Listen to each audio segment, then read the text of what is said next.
আজকে লইট্টা মাছ রানবো, কখনো লইট্টা মাছ রান্না করা হয়নি। লইট্টা মাছের শুটকি খাইছি কিন্তু কখনো লইট্টা মাছ খাইনি।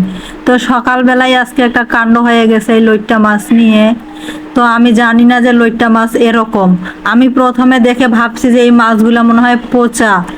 তো আমার হাজব্যান্ডকে যাই বলতেছি, তুমি পচা মাছ নিয়ে আসছো বাজার থেকে? সে বলতেছে পচা মাছ আবার কখন আনলাম, সব মাছই তো ভালো আনছি। পরে কইতেছে এগুলা এরকমই। তো আজকে লইট্টা মাছ রানবো, কখনো লইট্টা মাছ রান্না করি নাই। তো ইউটিউব দেখেই রান্নাটা করতেছি। আমার ভিডিওটা যারা যারা দেখবেন তো বলবেন আমার লইট্টা মাছ রান্না করাটা কি ঠিক আছে না আরো কিভাবে রান্না করে জানাবেন। লইট্টা মাছটা একটু আমার কাছে গন্ধ লাগছে, তো আমি সব মশলা শিলপাটায় বাটছি, একবারই টাটকা টাটকা। জানি না কেমন হবে, আগে কখনো খাওয়া হয়নি। তো একটু ভালো করে রান্না করার চেষ্টা করলাম, এখন দেখি রান্না শেষে কি হয়। মশলার কালারটা কিন্তু আমার অনেক সুন্দর আসছে। তো দেখি বাকি রান্নাটা কি হয়। মশলাটা একদম সুন্দর মতো কষাবো যাতে মশলার গন্ধ না থাকে কাঁচা কাঁচা। এদিকে আবার লইট্টা মাছটা ঘরে লেবু ছিল না, দেখি আমি ভিনেগার দিয়েই ধুয়ে ফেলতেছি। যেগুলা মাছ একটু আমার কাছে গন্ধ লাগে আমি সব সময় লেবু দিয়েই ধুয়ে থাকি।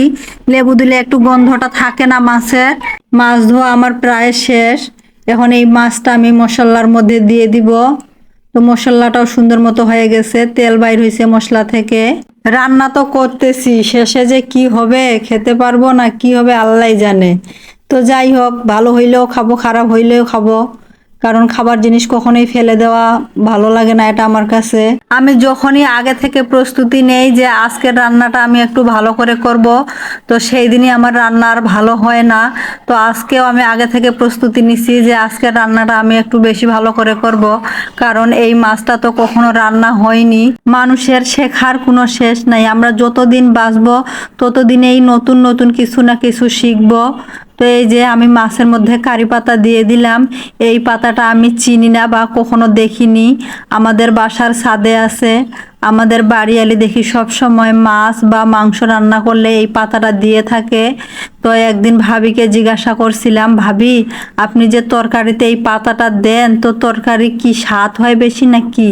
তো ওই ভাবি বলছিল স্বাদ না, মাংস বা মাছ যদি একটু কখনো গন্ধ লাগে তাহলে এই পাতাটা দিলে আর ওই গন্ধটা থাকে না। তো আজকে আমিও লইট্টা মাছে এই পাতাটা দিলাম। দেখি লইট্টা মাছ রান্না, লইট্টা মাছটা আমার কাছে একটু গন্ধ লাগছে, এই কারণে দিলাম যাতে খাওয়ার সময় গন্ধ না লাগে।